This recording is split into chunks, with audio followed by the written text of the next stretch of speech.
पंजाब वाले में जो हुआ है कुकृत्य, ये नहीं होना चाहिए।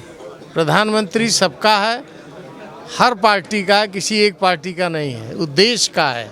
देश के प्रधानमंत्री के साथ ऐसा बर्ताव करना ये न्यायोचित नहीं है, न तो उचित है। देखिए, इससे ज़्यादा शर्मनाक घटना कोई हो नहीं सकती।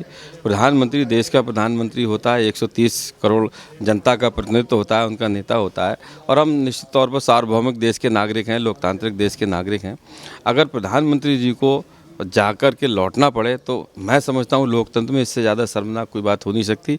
मेरी मांग है कि जो पंजाब के मुख्यमंत्री जी हैं उन्हें तत्काल इस्तीफा दे देना चाहिए और आम पब्लिक से क्षमा याचना करनी चाहिए, जिससे कि भविष्य में उत्तर प्रदेश के साथ साथ पूरे देश में कहीं इस प्रकार की कोई घटना ना हो पाए। टारगेट किया जा रहा है, किसानों को बदनाम करा जा रहा है, लेकिन ये लोग किसान लोग नहीं है जो आदरणीय हमारे प्रधानमंत्री जी को जो कल घेराव किया है इन लोगों ने। ये और कोई तत्व हैं, भारी तत्व हैं ये लोग, जो कि प्रधानमंत्री जी के खिलाफ साजिश रचते हैं या जो देश के खिलाफ साजिश रचते हैं। नमस्कार, आज हमारे साथ मौजूद हैं वो व्यक्ति जो खुद प्रधानमंत्री के संसदीय क्षेत्र काशी से आते हैं और उनकी ज्वाइनिंग पे जिस तरीके से हर हर महादेव के नारे लगे। सबसे पहले सर, कैसा लग रहा था? बहुत अच्छा लग रहा है। तो क्या वो वजह रही जिस वजह से जिसने आपको बीजेपी में ज्वाइन करने के लिए? हमारा मन जो था विकास के लिए था, विकास हो नहीं पा रहा था, इसलिए हम लोगों ने सबका साथ सबका विकास के नारे पर से प्रभावित होकर भाजपा ज्वाइन करने का काम किया। लेकिन कई लोग कह रहे हैं जिस तरीके से वहाँ पर काशी विश्वनाथ कॉरिडोर बनाया गया, वो कह रहे हैं कि वहाँ पर मंदिरों को तोड़ा गया। तो आप खुद वहीं से हैं, आप बता सकते हैं रियलिटी क्या है? बनारस में तो घर घर मंदिर है, मंदिरों का ही शहर है। अगर ऐसा आप सोचेंगे तो 400-500 मंदिर उस क्षेत्र में रहे हैं, जबकि सबको निकाल के एक जगह पे इकट्ठा किया गया है, कोई फेंका नहीं गया है उनको। वो बहुत बड़ी उपलब्धि है। और एक कॉरिडोर जो बना है वो देखकर आज आप लोग भी कभी आइए तो देखिए कि पहले क्या था और आज क्या है। पंजाब वाले में जो हुआ है कुकृत्य, ये नहीं होना चाहिए। प्रधानमंत्री सबका है, हर पार्टी का, किसी एक पार्टी का नहीं है, वो देश का है। देश के प्रधानमंत्री के साथ ऐसा बर्ताव करना ये न्यायोचित नहीं है, न तो उचित है। अब 2022 का इलेक्शन काफ़ी नज़दीक आ चुका, आचार संहिता लगने ही वाली है जनवरी के फर्स्ट वीक में। तो आपको क्या लगता है कि क्या मूड लग रहा है यूपी की जनता को? सरकार फिर बनेगी योगी की, क्योंकि हम माफियाओं से त्रस्त आ चुके थे। अब जो है हम चैन की सांस ले रहे हैं और दोबारा फिर जनता उनको प्रचंड बहुमत से जिताएगी और सरकार बनेगी। लेकिन कई लोग तो कह रहे हैं कि बीजेपी आने वाली नहीं है, 400 प्लस सीट ले आएंगे, अखिलेश यादव जी कह रहे हैं। अब हम ये नहीं बोलेंगे कि कैसे क्या सीट लेके आएंगे, हम ये कहेंगे कि प्रचंड बहुमत से हमारी सरकार बनेगी। कई लोग हमारे साथ मौजूद हैं, पूर्व प्रदेश अध्यक्ष बीजेपी द्वारा यहाँ पर इनको बीजेपी में ज्वाइन कराया। सबसे पहले आपका नाम? राजेंद्र गुप्ता, और मैं उत्तर प्रदेश उद्योग व्यापार मंडल का प्रांतीय महामंत्री हूँ। आज मैंने भारतीय जनता पार्टी में पुनः घर वापसी की है, क्योंकि मैं 2017 का चुनाव जो है कैंट विधानसभा बरेली से बसपा से लड़ा था, द्वितीय स्थान पर रहा था मैं, और उससे पहले भाजपा में था। उसके बाद मेरी पुनः घर वापसी है और मैं बहुत अभिभूत महसूस कर रहा हूँ। भारतीय जनता पार्टी ने जो पुनः मुझे विश्वास व्यक्त किया है मेरे अंदर और मुझे अपनी पार्टी में स्थान दे करके जो मेरा मान बढ़ाया है, निश्चित तौर पर 2.5 करोड़ व्यापारियों का संगठन अब जी जान से पार्टी के लिए लगेगा और जो भी हम लोगों से बन पड़ेगा वो पार्टी के लिए सेवा करेंगे, काम करेंगे।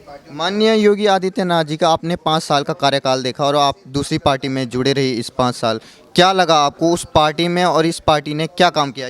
देखिए, निश्चित तौर पर जो भी व्यापारिक हित के कार्य होते हैं वो भारतीय जनता पार्टी के द्वारा प्रमाणित ढंग से किए जाते हैं और पार्टियों में बातें ज़्यादा होती हैं, काम नहीं होता है। जो पार्टी के ही वर्कर हैं उनका उत्पीड़न और शोषण होता है।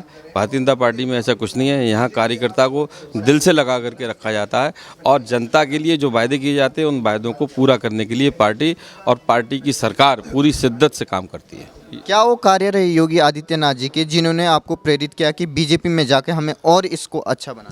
देखिए, पहले जो है वो सलमा के लिए छात्रवृत्ति मिलती थी, अब सलमा और कुसुम दोनों को छात्रवृत्ति मिलती है। पहले खाली कब्रिस्तान बनाए जाते थे, अब शमशान और कब्रिस्तान दोनों बनाए जाते हैं। अब रोडों के विकास बिल्कुल होते हैं। अनाज का जो वितरण होता है वो धर्म और जाति के आधार पर नहीं होता, जनता के लिए होता है। ऐसी अनेक योजनाएँ हैं जो व्यापारियों के, आम जनता के, आम लोगों के, गरीबों के, महिलाओं के, छात्रों के, बालिकाओं के कल्याण के लिए उनके हित में है। तो ये फ़र्क साफ देखा जा सकता है और निश्चित तौर पर अविस्मरणीय तरीके से हमारा प्रदेश जो है वो विकास के पथ पर बहुत द्रुत गति से दौड़ रहा है और निश्चित तौर पर उत्तर प्रदेश एक इतिहास रचेगा और इसी इतिहास को और मजबूत करने के लिए हम सब लोग भाजपा में अब आए हैं। 2022 में निश्चित तौर पर इसका असर हम लोग दिखाएंगे। आपने कल की घटना देखी जिससे पूरे देश में उबाल आ गया कि एक प्रधानमंत्री को एक राज्य में जाने के लिए किस तरीके से जद्दोजहद करनी पड़ती है और आखिरकार वो वापस लौट आते हैं और उसके बाद कहते हैं कि वहाँ के चीफ मिनिस्टर को थैंक्स बोलना कि मैं जिंदा लौट आया। देखिए, इससे ज़्यादा शर्मनाक घटना कोई हो नहीं सकती। प्रधानमंत्री देश का प्रधानमंत्री होता है, 130 करोड़ जनता का प्रतिनिधित्व होता है, उनका नेता होता है और हम निश्चित तौर पर सार्वभौमिक देश के नागरिक हैं, लोकतांत्रिक देश के नागरिक हैं। अगर प्रधानमंत्री जी को जाकर के लौटना पड़े तो मैं समझता हूँ लोकतंत्र में इससे ज़्यादा शर्मनाक कोई बात हो नहीं सकती।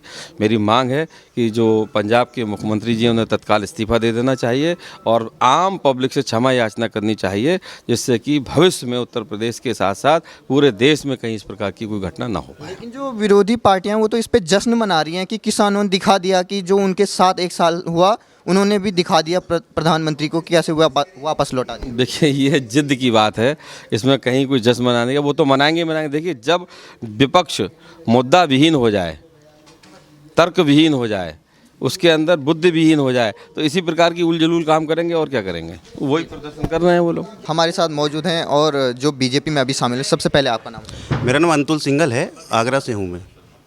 तो आप मतलब बीजेपी में ज्वाइन हुए, क्या वो कार्य रही बीजेपी सरकार के और योगी आदित्यनाथ जी के, प्रधानमंत्री जी के, जिन्होंने आपको बीजेपी में आने के लिए तैयार किया और जो अब तक आप कर रहे थे उससे अलग करके बीजेपी में आना चाहिए? समाज हितों के लिए हमेशा हम काम करते ही हुए आए हैं और साथ में जब योगी जी ने जो इस 4.5 साल में करके दिखाया है, बहनों के प्रति या समाज के प्रति जो भयमुक्त आज प्रदेश हो चुका है, उससे प्रभावित हो गए समय पहले तो मैं इसलिए और बीजेपी ज्वाइन करी। और भी जो कार्य हैं, जैसे कि जो योजनाओं का लाभ होता है, सरकारी योजनाओं का लाभ पहले किसी गरीब व्यक्ति तक नहीं पहुंच पाया था। जैसे कि पंडित दीनदयाल उपाध्याय जी का जो एक कहना था कि अंत्योदय मतलब अंत के व्यक्ति तक जो योजना का लाभ पहुंचना चाहिए, जो पहले नहीं पहुंच पाया करता था, जो आज की तारीख में पहुंच रहा है आदरणीय प्रधानमंत्री जी और आदरणीय योगी जी के शासनकाल में जो है। ये सब चीज़ें देख के मैं बीजेपी ज्वाइन किया है। बाकी मेरा किसी राजनीतिक दल से इससे पहले कभी कोई नहीं जुड़ाव नहीं रहा जो है, लेकिन इसीलिए सीधे भाजपा में ही इसीलिए ज्वाइन किया क्योंकि राष्ट्र हित की बात सोचती है भाजपा। जब भी हमेशा राष्ट्र के हित के लिए निर्णय लेती है कभी भी, और इसमें जितने भी कार्यकर्ता जुड़े हुए हैं उनका मेन उद्देश्य, अगर उनको आना है तो यही सोच के आता है कि मैं राष्ट्र के विषय में कुछ सोच सकता हूं तो मैं भाजपा में आऊं, नहीं तो उसका कोई मतलब नहीं रहता भाजपा में आने का। और मेरा भी यही उद्देश्य है। अभी तक जो भी हमने जो कार्य किए हैं, कि चाहे हम गाँव में करें, चाहे शहर में करें, चाहे किसी भी बड़े शहर में करें, यही होता है कि जब तक सेवा बस्ती, जिसको हम गरीब बस्ती बोलते हैं, दलित बस्ती बोलते हैं, वहाँ पर अगर हम काम कर रहे हैं तो वो एक राजनीतिक दल को काम करना होता है। तो आज हम उस क्षेत्र में काम कर रहे हैं तो हमें मालूम है कि किन किन सेवा बस्तियों में हमें जाना है, तो एक राजनीतिक दल से माध्यम से पहुँचेंगे तो हम अच्छी तरीके से सुविधा हम पहुँचा सकते हैं गरीब व्यक्ति तक जो है। आज आप जिस दल में ज्वाइन हुए हैं उसी दल के लिए एक पूर्व मुख्यमंत्री जो अखिलेश यादव जी, वो कहते हैं कि योगी जी को ना तो क्रिकेट खेलना आता है, ना बैटिंग करनी आती है, ना बॉलिंग करनी आती है, तो इसलिए यूपी की जनता उन्हें आउट कर देगी और बाहर स्टेडियम के बाद। देखिए, ये जो कहते हैं कि इनको क्रिकेट नहीं आता, बैटिंग नहीं आता, बॉलिंग नहीं आता, नंबर एक तो ये हमारे देश के खेल नहीं है कोई भी, ठीक है। दूसरा, जो योगी जी हैं एक संत व्यक्ति हैं, योगी हैं। दूसरा, संतों का काम होता है समाज कल्याण का। आज क्योंकि एक ईमानदार संत के रूप में व्यक्ति जो पद पे बैठा हुआ है, प्रदेश के मुखिया जो बैठे हुए हैं, तो उन्हें मालूम है कि ईमानदार व्यक्ति है, ना ही कोई भ्रष्टाचार होता, ना कुछ होता। जैसे कि बीच में अखिलेश यादव जी ने कहा है कि हम अगर राज्य में हम समाजवादी पार्टी की सत्ता आती है 300 यूनिट फ्री देंगे प्रति परिवार को। तो जब इनकी सत्ता में लाइट ही नहीं आती थी किसी समय में, तो फ्री कहाँ से देंगे। योगी जी की उसमें शासनकाल में लाइट पूरी मिल रही है। तो ये बे मतलब के गलत वो हैं लालच देने के, और इनके किसी भी झूठे वादे में जनता नहीं आने वाली है। प्रदेशवासी कोई इनकी बातों में नहीं, कोई मालूम है कि किस कदर लूट खसोट गुंडे जैसी स्थितियां इन्होंने बना दी थी प्रदेश के अंदर कि रात शाम को 6 बजे के बाद बहनों को या किसी भाई को भी निकलने में डर लगा करता था। और आज देख लीजिए भय मुक्त है। बहन कोई भी बहन बेटी हमारी माता या कोई अकेली जाती है 8 से 9 या 10 बजे के बीच, उसको कोई डर नहीं रहता। एक फ़ोन पे प्रशासन उनके साथ रहता है और प्रदेश लेवल से लखनऊ तक सीधी कॉल रिसीव की जाती है बहनों की या किसी भी प्रताड़ित व्यक्ति की या पीड़ित व्यक्ति की। तो सही चल रहा है, कोई दिक्कत नहीं है। और पिछली बार से 21 ही जीत भारतीय जनता पार्टी की होगी योगी जी के नेतृत्व में। और मैं तो लोग कहते हैं 300 पार, मैं कहता हूँ 400 पार।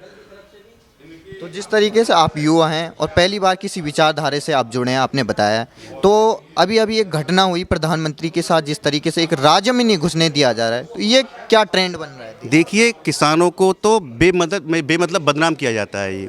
ये और लोग हैं और इनके साथ कोई ना कोई बाहरी ताकत है, नहीं तो यहाँ का अपने देश का व्यक्ति कोई भी मोदी जी के खिलाफ ऐसी कोई साजिश नहीं रच सकता। ये बाहरी ताकत हैं और जो ईमानदारी से प्रधानमंत्री हमारे जो कार्य कर रहे हैं, ये इनको कहीं भी पच नहीं रही है, कह सकते हैं देसी भाषा में पच नहीं रही है, वो स्थिति है इनकी। वही बाहरी ताकतें हैं जैसे कि खालिस्तान हुए जो हम देखते आ रहे हैं, इन लोगों का कहीं ना कहीं कोई ना कुछ गुप्त तरीके से इनको संरक्षण कहीं ना कहीं मिल रहा है, वो ही है और कुछ नहीं है। और अपने ही देश में एक प्रांत में पंजाब प्रांत, जो कि एक सिख समुदाय का पूरा पंजाब प्रांत है, जो कि पूरे भारतवर्ष में जो अपनी भारतीय सेना है उसमें हमेशा पंजाबी लोग या सिख लोगों का पूरा हमेशा योगदान रहा है और बलिदान दिया उन्होंने देश के लिए। आज उस पंजाब को बदनाम किया जा रहा है, चाहे नशे की लत से हो, चाहे ये घटनाएं हो रही हो, किसानों को टारगेट किया जा रहा है, किसानों को बदनाम करा जा रहा है। लेकिन ये लोग किसान लोग नहीं है जो आदरणीय हमारे प्रधानमंत्री जी को जो कल घेराव किया है इन लोगों ने, ये और कोई तत्व हैं, भारी तत्व हैं ये लोग, जो कि प्रधानमंत्री जी के खिलाफ साजिश रचते हैं या जो देश के खिलाफ साजिश रचते हैं। क्योंकि प्रधानमंत्री जी और हमारे प्रदेश के योगी जी के शासनकाल में जो हिंदुत्व एक जागा है दोबारा से, और एक सनातन धर्म के जो प्रचार प्रसार हुआ है, जैसे कि मंदिरों का बनना, अपने काशी विश्वनाथ कॉरिडोर का एक उद्घाटन बहुत अच्छा तरीके से उन्होंने कराया आदरणीय प्रधानमंत्री जी ने। और मथुरा में भी कार्य काफ़ी चालू में, उधर ही ब्रज क्षेत्र का ही रहने वाला हूँ।